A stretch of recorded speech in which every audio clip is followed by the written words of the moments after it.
A week passed after the demonstration, and Fort Ridgeway settled into the steady rhythm of training. The alien cadets attended sessions every morning and most afternoons. Close quarters combat coordination, naval fire support theory, combined arms maneuver doctrine, and a rotating series of practical exercises that took place on the base's training grounds in the dry desert heat. The cadets who had arrived with polite, barely concealed smiles were now paying a very different kind of attention. They asked more questions. They leaned forward in briefings instead of sitting back. The Vreth cadets began requesting access to the base library's archived artillery doctrine texts, going back 100 years. And they read them with the focused intensity of beings who had realized they were behind on something important. Velsheen began arriving at morning sessions 5 minutes early. Even Zoraf, who had not asked a single unnecessary question in the entire first day, began posing direct, serious questions to the human instructors about tactical decision-making in sustained artillery engagements. And he listened to the answers with a patience that was completely different from the patience he had shown on the first day. The patience on the first day had been the patience of someone tolerating an inferior situation. This patience was the patience of someone learning. But the most significant things that happened that week did not happen in the training rooms or on the exercise grounds. They happened in the small, private communications terminals that the Coalition Exchange Program had installed in the cadets' quarters. Secure channels through which the cadets could send personal messages and official dispatches back to their home worlds. The messages went out on the 5th night. Velsheen composed her message to her clutch family in the particular flowing signal language of the Solari, which moved between her hands and the communication interface in long, unbroken streams of light. Her clutch family received it the following morning, Coalition Standard Time, and the eldest of them read it 3 times before setting it aside and calling a gathering of the family circle. In the message, Velsheen described the artillery demonstration in careful detail. Not the numbers, not the logistics figures, because those were in the official report she filed separately, but the feeling of it, the physical and perceptual experience of standing on that platform and watching a piece of ground cease to be the ground it had been. She wrote that she had spent her entire academic career studying coalition military science and had arrived on Earth with a mental category for human weapons that she had labeled as kinetic-era pre-convergence technology, and that the demonstration had not changed the label exactly, but had completely changed what she understood the label to mean. She described the sound as something that had weight. She said that the Solari experience of sound was primarily a pressure interaction with their energy field, and that the artillery had interacted with her field in a way that no sound she had ever encountered had previously managed. That it had not been painful, but had been insistent in a way that she could not simply reduce or redirect, the way her kind normally managed unwanted sensory input. She had simply had to hold the railing and experience it. Earth's weapons are not primitive, she wrote to her clutch family. They are fundamental, in the way that a black hole is fundamental. A black hole does not require advanced technology. It requires only sufficient mass and sufficient time, and it becomes something that the rest of the universe simply has to account for. Human artillery is that kind of thing. It is not trying to be sophisticated. It is trying to be completely, permanently, unavoidably effective, and it has had 10,000 years to practice being exactly that. She finished the message by noting that she had started sleeping with her armor at a slightly reduced density to let her feel the base's ambient vibrations more clearly during the night. Because Fort Ridgeway always had some faint, distant sound of artillery testing running somewhere on its outer ranges, even in the dark hours. And she found it easier to sleep when she could feel it than when she could not. Her clutch family found this detail the most remarkable part of the entire message. Kesthar's official report to the Vreth Military Science Council was 37 pages long, and its opening section contained a phrase that would later be cited in academic papers on coalition military doctrine for the next 20 years. The human kinetic artillery platform as capable but limited. This assessment must be formally revised to strategically significant, doctrinally mature, and representing a class of sustained battlefield firepower for which current coalition tactical frameworks have no adequate response protocol. The report recommended that no coalition force plan a ground engagement against prepared human artillery positions without orbital fire support as a baseline assumption, not a contingency. It recommended that the coalition's Joint Military Standards Committee commission a complete review of the Class 4 fortification rating system, because the Class 4 concrete structures used at the demonstration had been destroyed in a way that the existing rating scale did not have language for. It recommended that human artillery doctrine be added as a required study module to the advanced tactical curriculum at every Vreth military academy. The council received the report on the 6th day. They read it in full session. They asked Kessler to confirm, via secure channel, that all 37 pages reflected his genuine assessment and not a technical error in his archive systems. He confirmed it. They asked him twice more, and he confirmed it both times, and on the third confirmation he added, in a tone that was the Vreth equivalent of dry and final, "I was there." The council approved the recommendations without debate, which was something that had not happened in a full council session in 11 years.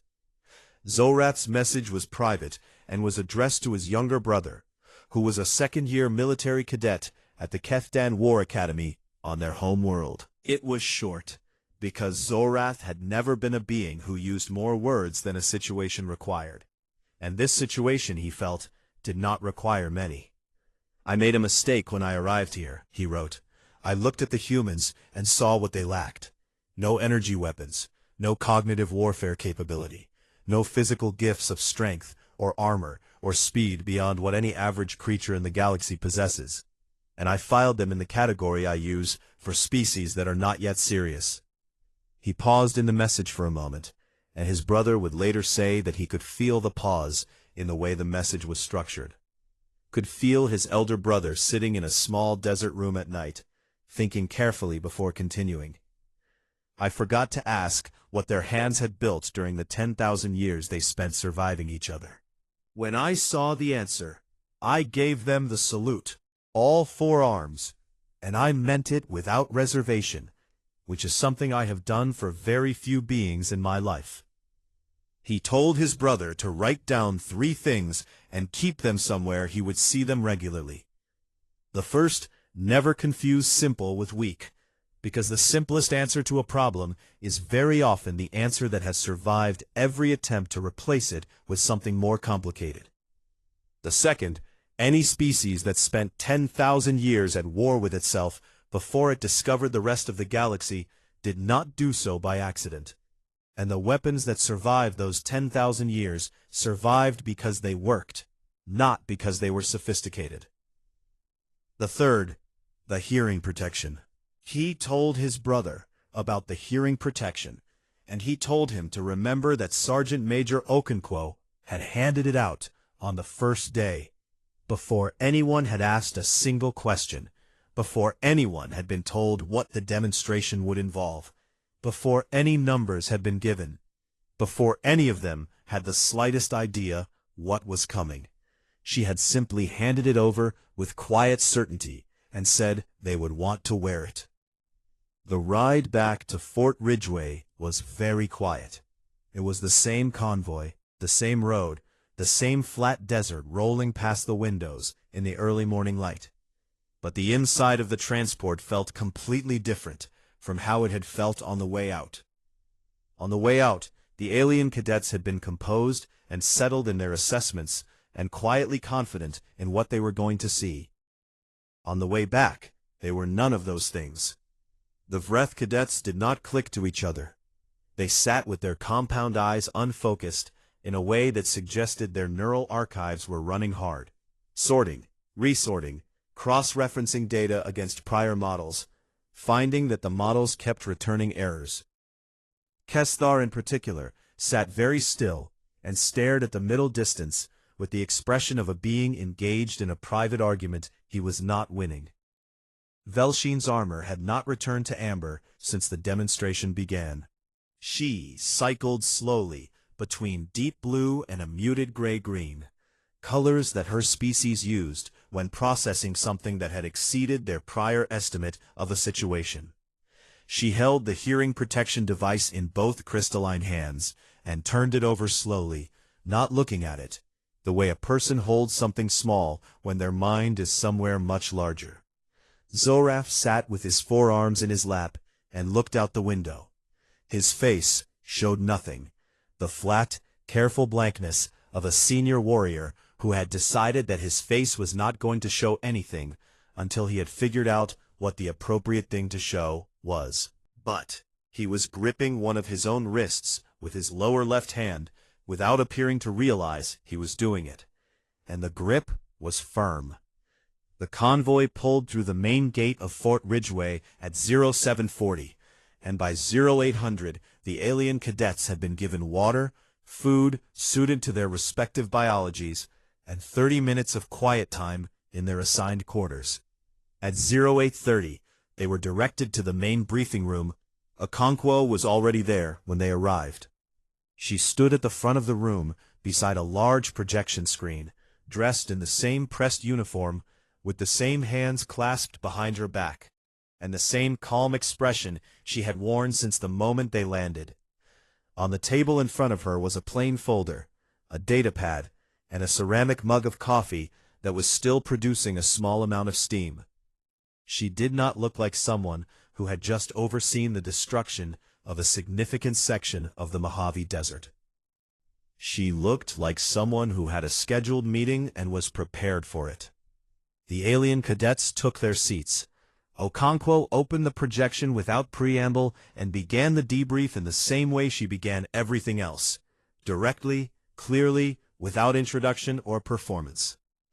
The first slide showed the fire mission in numbers. Total rounds fired by the howitzer battery, 218. Total rockets launched, 72. Railgun engagements, 4. Total coverage area, approximately 12 square kilometers.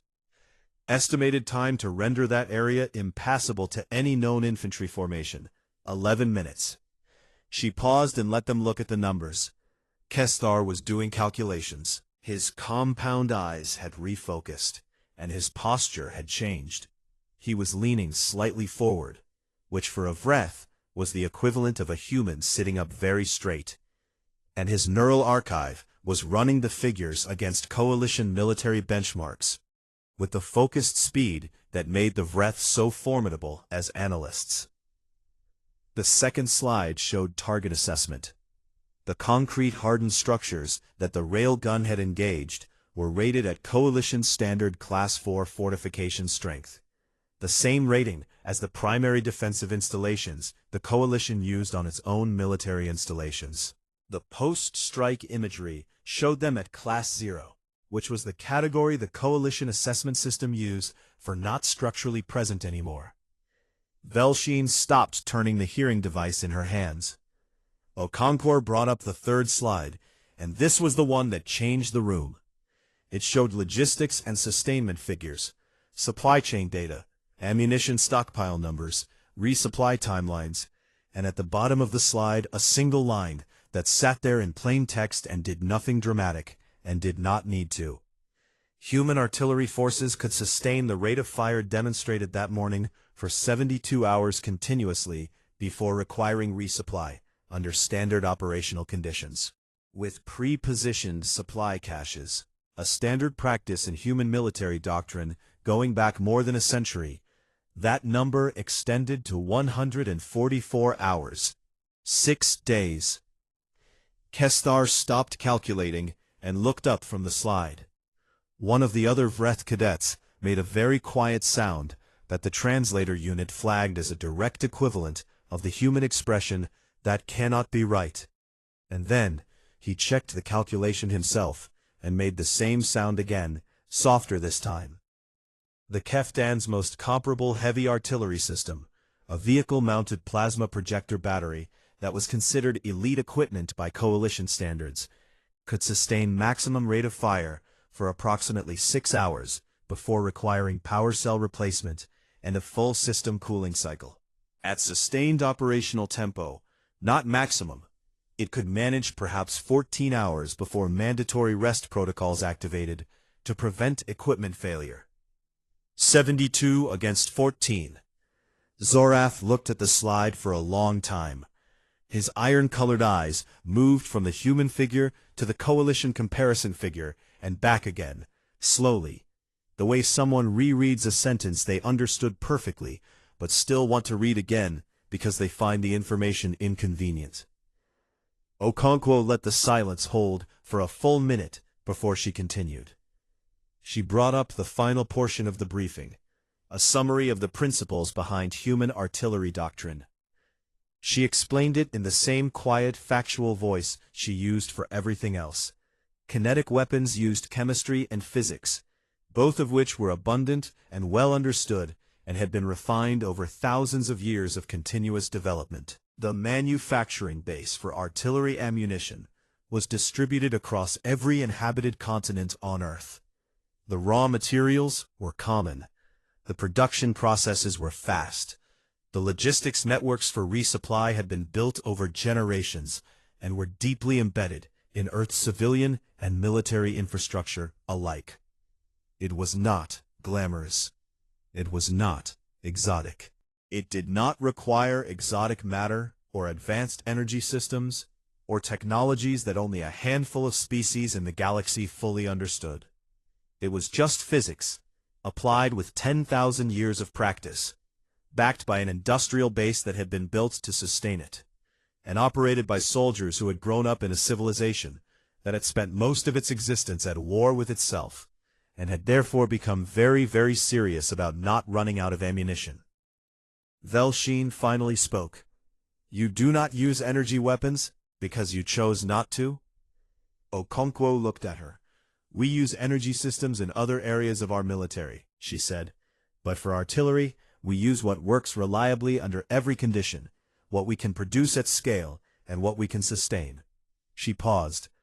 "A weapon that runs out of power in a long engagement is not a weapon. It is a very expensive problem." The room was quiet for a moment. Then Zorath stood up. Height, nearly 3 meters, and the ceiling of the briefing room suddenly seemed lower than it normally did. He looked at Okonkwo across the table with his iron-colored eyes, and then he raised all 4 arms in a slow, formal gesture. Fists closed, arms extended outward, and then brought inward to cross over his chest. A Kethdan salute that the translator unit's cultural database flagged in Okonkwo's earpiece as follows: "Reserved for use toward warriors who have demonstrated capability in a domain where the observer previously underestimated them." It was the first time any Kethdan had given that salute to a human being. Okonkwo received it without blinking, and returned a single crisp human salute. One hand, sharp, clean, professional. The other alien cadets were watching Zorath. The Vreth cadets straightened their postures in a way that meant something. Even Velsheen's armor shifted, from the muted gray-green of recalibration to a warm, steady gold that the translator unit simply described as respect given without reservation. Okonkwo uncapped her pen, made a single note on the folder in front of her, and then looked back up at the room full of alien cadets who had arrived 2 days ago, quietly certain of what they were going to find, and were now sitting very differently in their chairs. "Tomorrow we begin close-quarters combat coordination," she said, in the same even voice she had used for everything else. "I hope you all got some rest." Nobody laughed, but the room was no longer the same room it had been when they walked into it, and everyone in it knew that. The convoy left Fort Ridgeway at 0430 in complete darkness. 13 military vehicles moved in single file along a road that cut through the open desert, their headlights cutting pale yellow lines through the black air, the distant mountains nothing more than a slightly darker shade of dark against the pre-dawn sky. The alien cadets rode in a specially reinforced transport in the middle of the convoy, their seats wider and sturdier than standard human issue, their translator units glowing faintly in the dark cabin like a row of small blue stars. Nobody talked much during the drive. Kestar ran quiet diagnostics on his neural archive implants and reviewed everything he had recorded on the tour. The howitzers, the rocket systems, the railgun prototype, the data panels with their range figures and fire rates. He was methodical about it, the way the Vreth were methodical about everything. And by the time the convoy stopped, he had constructed a complete mental model of what he expected the demonstration to look like. He shared his projections with the other 5 Vreth cadets in low, rapid clicks, and they agreed with his assessment. It would be loud, probably. It would be visually impressive by primitive technology standards. It would not fundamentally change their evaluation of Earth's military capabilities. Velsheen spent most of the drive looking out the window at the darkness, her armor cycling through slow, quiet colors, deep blue and soft green and occasional flickers of silver, the Solari equivalent of a thoughtful, undisturbed silence. She was not dismissive in the way Kestar was dismissive. She was more genuinely uncertain, and she would have admitted this to no one. Zorath sat with all 4 arms resting on his knees, and his iron-colored eyes pointed at the floor of the transport, and simply waited. Zorath was very good at waiting. He had learned early in his military career that patience before a demonstration was more valuable than prediction, because prediction required assumptions, and assumptions were the first casualty of any real engagement. The convoy stopped at 0545. They were 40 kilometers from Fort Ridgeway, in the middle of an open stretch of desert that felt even more empty and flat in the dark than it probably looked in daylight. The alien cadets climbed out of the transport and were directed by a human officer, a young lieutenant named Torres, whose voice had the particular controlled steadiness of someone who was trying very hard not to look excited, toward a reinforced observation platform that sat on a low rise overlooking a wide valley below. The platform was solid, heavy concrete anchored into the desert floor, with thick transparent shielding along its front face that caught the first faint gray light of pre-dawn and turned it into a dull silver glow. There were seats, all of them wider than standard, and restraint bars along the front railing that some of the cadets noticed but did not comment on. Down in the valley and along the ridge lines on either side, silhouettes were visible in the darkness, long, low shapes lined up in rows that extended further than the eye could easily follow. There were dozens of them. The shapes sat perfectly still and made no sound, and in the gray half-light before dawn, they looked like the fossil remains of some enormous herd of creatures that had all lain down in the same direction at the same time and simply stopped. Kestar scanned them immediately. He counted 47 distinct artillery platforms before his sensor range hit its limit, and he updated his projections accordingly. Still manageable, still within the framework of what he had already analyzed. At 0555, Okonkwo's voice came through the external speakers mounted on the observation platform. She spoke quietly. "All cadets, please confirm your hearing protection is properly fitted and sealed." She paused. "The demonstration begins in 5 minutes. Please, hold the safety rail if you feel it is necessary." Velsheen looked at the safety rail, then at the thick shielding, then at the restraint bars, and pulsed a very slow, uncertain amber. At 0558, the sky to the east had gone from black to deep purple to a thin line of orange along the horizon, and the shapes in the valley below had become more visible, the long barrels of the howitzers, the upright launch boxes of the rocket systems, the flat angular hulls of armored vehicles moving quietly into final positions between the gun lines.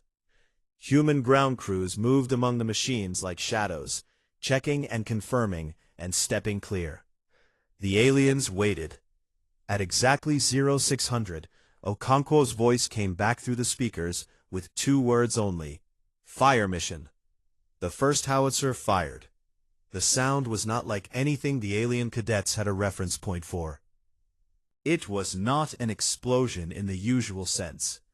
It was something that arrived before they had time to decide how to react to it. A physical force that hit the chest and the inner ear, and something deeper than either of those at the same time. The shielding in front of the platform vibrated. The platform itself vibrated. The air vibrated. Then the second howitzer fired, and the third, and by the time the fourth and fifth joined in, the individual shots had merged into a single continuous rolling wall of sound that pressed against everything and moved through everything and did not stop. The valley below disappeared. Not slowly, it disappeared the way a page disappears when you throw it into a fire. The impact zone erupted in a chain of blasts that threw columns of rock and dust 40 meters into the air, and the columns joined and grew and spread until the entire far end of the valley was hidden behind a rising wall of brown-gray smoke and pulverized earth. The ground shook in long rolling waves that climbed the rise to the observation platform and moved through the concrete and into the feet and legs of everyone standing on it.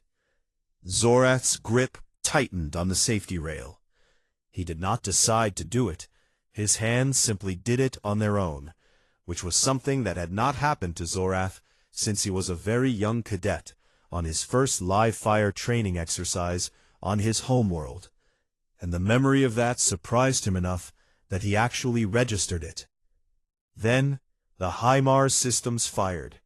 12 rockets launched in rapid sequence from 6 vehicles, screaming upward in pairs, their exhaust trails drawing white lines across the pale morning sky that curved and then fell, and then the far ridgeline, a solid wall of rock that had been standing in that desert for 10,000 years, began to come apart in a sequence of impacts that walked across it from left to right with the systematic patience of someone checking items off a list. Rock faces cracked. Boulders the size of houses moved and broke and rolled. Dust rose in a curtain so thick it looked solid. Kesthar's projections were no longer running. He was simply standing at the railing, with his compound eyes open to their maximum aperture, absorbing light and information in every spectrum available to him. And for the first time in the tour, he had not yet formed an opinion, because he was still waiting for the situation to stop changing long enough to be analyzed. Velsheen had not pulsed amber since the first howitzer fired. Her armor had gone to a deep still blue that her species used in the presence of things that were larger than expected. The orientation session took place in a large briefing room on the ground floor of Fort Ridgway's main building, and it was entirely unremarkable. Standard coalition protocols, base safety guidelines, communication procedures, and a formal introduction to the exchange program schedule. The alien cadets sat in their assigned sections, their translator units humming quietly, and they were perfectly polite in the way that guests are polite when they are not particularly interested in what the host is saying.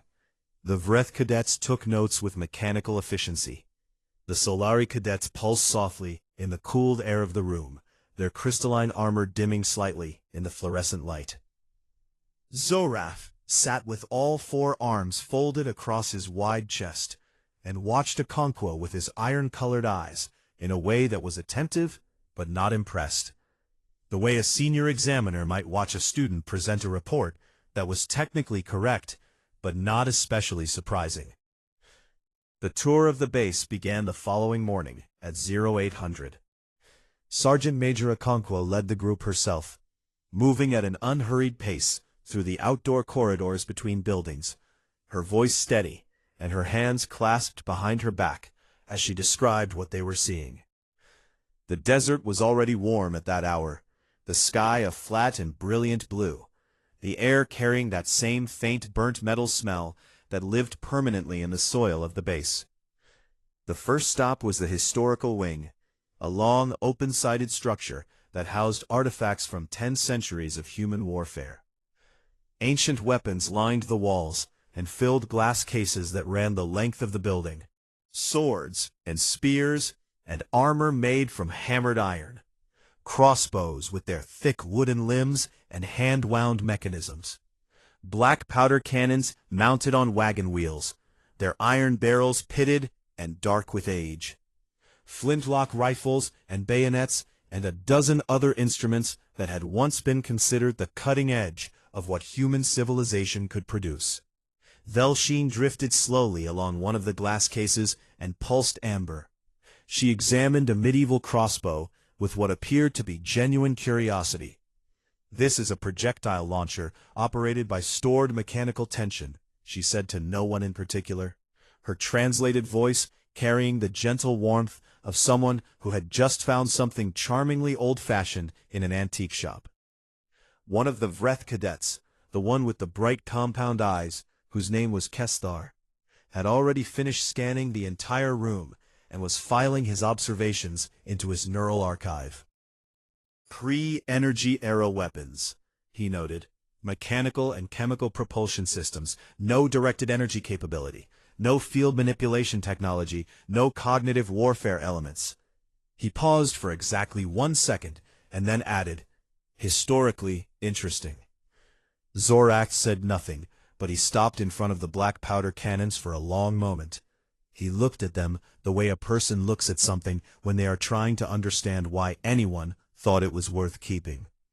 Okonkwo watched all of this from the side and said nothing. She gave them time to look, time to form opinions, and time to become comfortable in those opinions. She knew exactly what she was doing. The group moved on, and the building changed. The further they went, the more the artifacts transformed.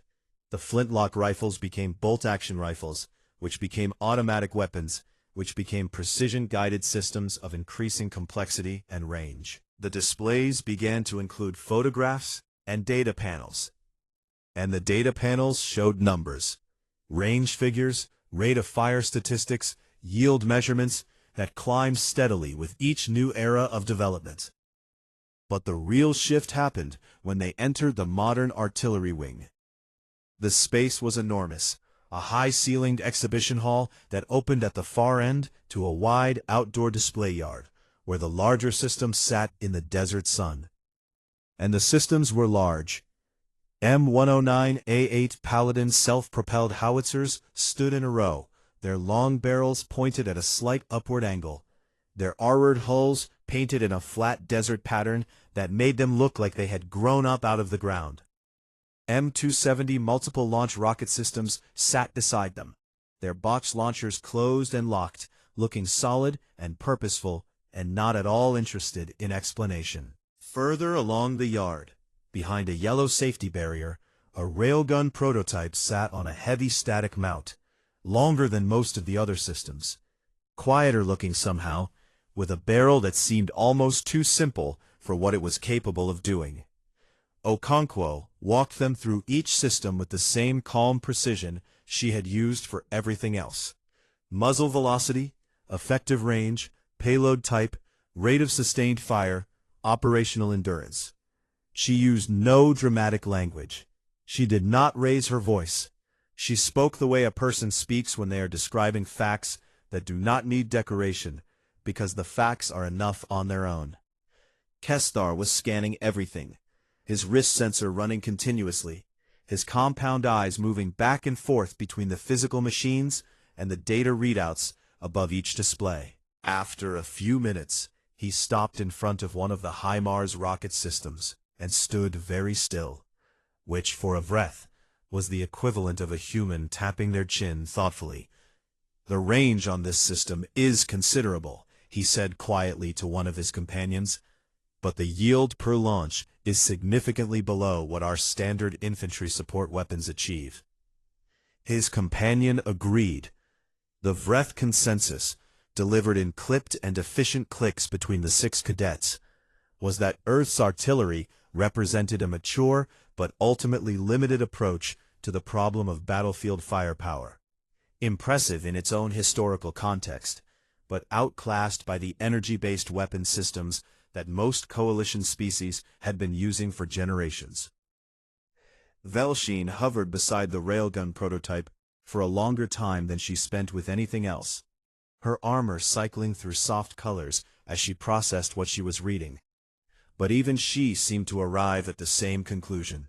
"The kinetic approach is interesting," she said to Okonkwo directly, her translated voice carrying genuine curiosity rather than mockery. "But it requires so much physical infrastructure, ammunition, supply lines, maintenance. Why not develop energy systems that remove those dependencies?" Okonkwo looked at her for a moment and then said, "Energy systems need power sources, and power sources can be interrupted."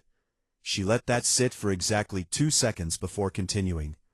"Tomorrow morning you will see what this infrastructure is actually capable of, and then I think the question will answer itself."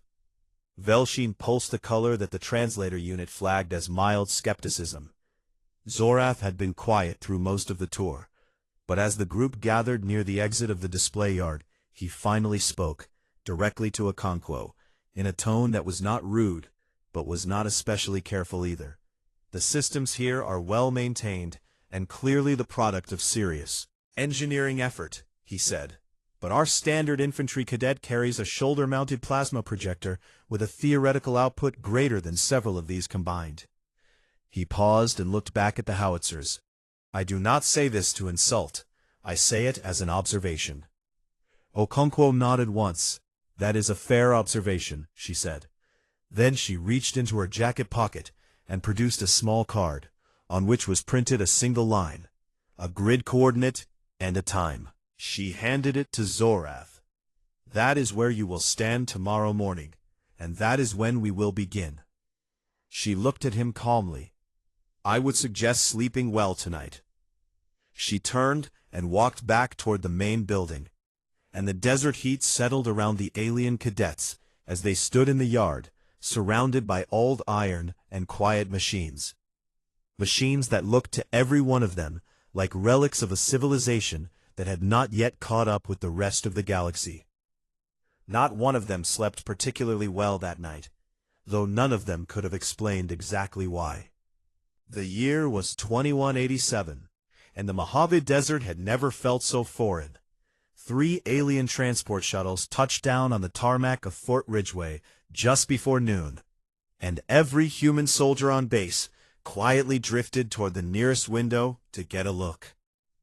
The shuttles were enormous, each one shaped differently from the last, each one carrying beings that had crossed the better part of the galaxy to participate in something that Earth had never expected to host. The Interstellar Coalition Military Exchange Program had been running for 2 years, but this was the first time Earth had been chosen as the host nation, and the decision had surprised almost everyone, including the humans themselves. Earth was the youngest member of the coalition. It had been in the program for barely a decade, and most of the older species still thought of humanity as that strange, short-lived species from the third planet of an unremarkable star. Too aggressive for their own good, too stubborn to accept help gracefully, and too primitive to be taken seriously in military matters. The alien delegations coming through those shuttle doors carried that opinion with them like a piece of luggage they had forgotten they were holding. Sergeant Major Dara Okonkwo stood at the bottom of the landing ramp with her hands locked behind her back, and her boots polished to a mirror shine. She was tall, with close-cropped hair, dark brown skin, and the kind of steady eyes that had seen enough chaos to stay completely calm when the world around them was not. She had served 23 years in the Earth Defense Artillery Corps, had been deployed in 2 off-world engagements during the rough early years of Coalition membership, and had been selected personally by the Coalition Coordination Committee to oversee this exchange program. She was not a woman who said more than she needed to, and she was not a woman who smiled without a reason. She had a reason today, though, Nobody else knew it yet. The Vreth came down the ramp first, 6 of them, insectoid and precise, standing just over 2 meters tall, on 4 legs that moved with a clicking mechanical rhythm. They had 4 arms each, and their compound eyes caught the desert light and split it into colors that human eyes could not even name. The Vreth were known across the Coalition as the finest tactical minds in the known galaxy. They processed battlefield information faster than any other species, stored it in neural archives built directly into their skulls, and had developed military doctrines so refined that it was considered required reading in officer academies on 11 different worlds. They moved in a tight formation and said nothing, but one of them, a young cadet with particularly bright compound eyes, had already activated a passive sensor in his wrist and was scanning the base with calm, professional disinterest. The Solari came next, and their arrival pulled a few involuntary gasps from the soldiers watching through the windows. The Solari were not made of flesh. They were energy-based lifeforms held inside suits of crystalline armor that glowed from within with a cold blue-white light. They drifted rather than walked, their feet barely kissing the tarmac, their movements so smooth and silent that they seemed to exist slightly outside the normal rules of the physical world. There were 4 of them, and their designated cadet representative, a being called Velsheen, pulsed brighter for just a moment when the full weight of the desert sun hit her armor, a gesture that the small translator unit on Okonkwo's collar quietly identified as the Solari equivalent of amusement. Then the Kefdan arrived, and the tarmac suddenly felt much smaller. There were only 3 of them, but 3 Kefdan in one place had a way of making every other thing in that place feel like it was standing in the wrong spot. They were nearly 3 meters tall, broad and heavy, with natural armor plating running along their backs and outer arms like a second skeleton built on the outside of the first. They had 4 arms, 2 designed for precise and careful work, and 2 designed for nothing careful at all. Their faces were wide and flat, with deep-set eyes the color of old iron, and they moved with the kind of slow, unhurried confidence that only came from being the creature at the very top of a very dangerous food chain for a very long time. Their leader was Cadet Prime Zorath, and he was a being who made other beings feel small simply by standing near them. Okonkwo stepped forward and offered the standard Coalition military greeting, one fist pressed to the opposite shoulder, head inclined exactly 15 degrees. The alien cadets returned it in their own ways. The Vreth did it instantly and precisely, because that was simply how the Vreth did everything. The Solari did it with a slow grace that suggested they found the formality mildly charming. Zorath did it after a pause just long enough to say something without saying anything at all. The translator units were working within seconds, and the alien cadets began speaking to each other in their own languages, the words reaching Okonkwo's earpiece as plain and level English. The Vreth cadet with the bright compound eyes had already made his first observation to his companions. Perimeter defenses appear to be kinetic-era construction, he noted, in the same tone a doctor might use to describe a mildly interesting but ultimately unremarkable test result. It was not cruel. It was simply a fact being filed away. Velsheen pulsed slow amber, the amusement frequency. One of the other Solari cadets drifted a few centimeters closer to her, in what the translator unit identified as shared humor. He looked at the concrete buildings, the vehicle hangars, the open parade ground shimmering in the heat, and his iron-colored eyes moved across all of it with the expression of a being who had seen a great many things and was not particularly impressed by this one. Okonkwo had heard every word through the translator. She did not react to any of it. She turned to face the assembled cadets and spoke in a clear, unhurried voice. "Welcome to Fort Ridgeway. This afternoon is orientation. Tomorrow morning is a full tour of our weapons and equipment.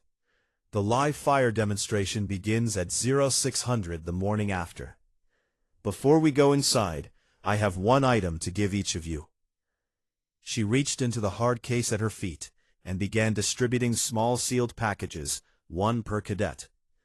The Vreth took theirs with two-handed precision.